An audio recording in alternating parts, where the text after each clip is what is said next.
How do you get into Pincha Mayurasana? In this video, I will be covering the prerequisites, but more important, the two main ways of people entering the pose.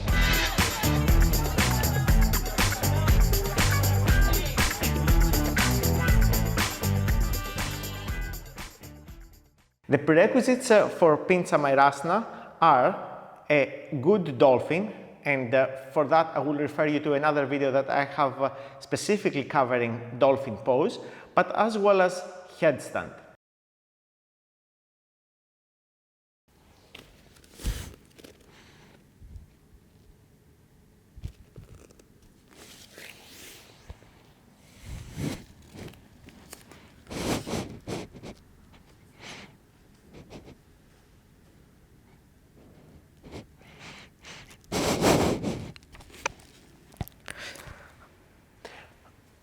But let's look, how do we get into Pincha?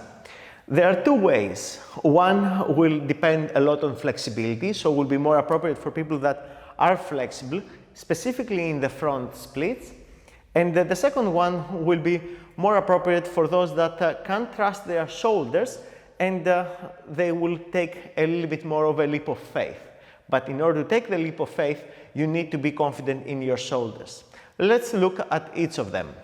So for the one where you are using your flexibility, you will be working a little bit forward with your shoulders from your regular dolphin and using one leg that will be going over your head to lift the other.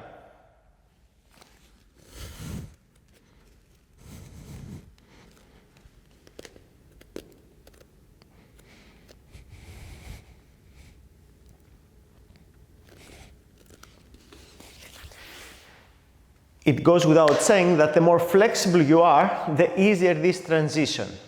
But even if you're not flexible, you can use blocks.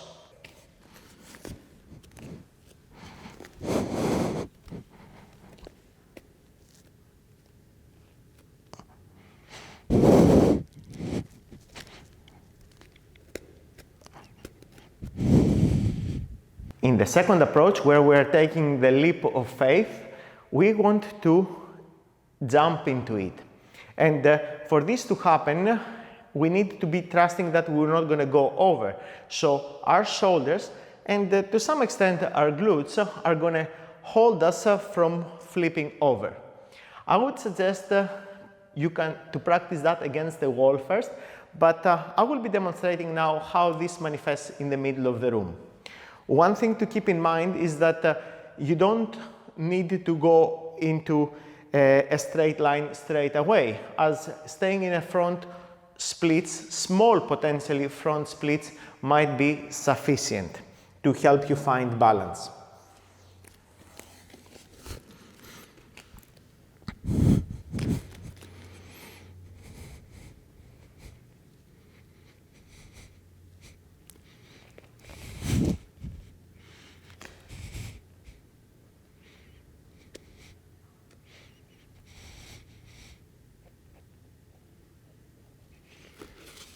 One last tip for you.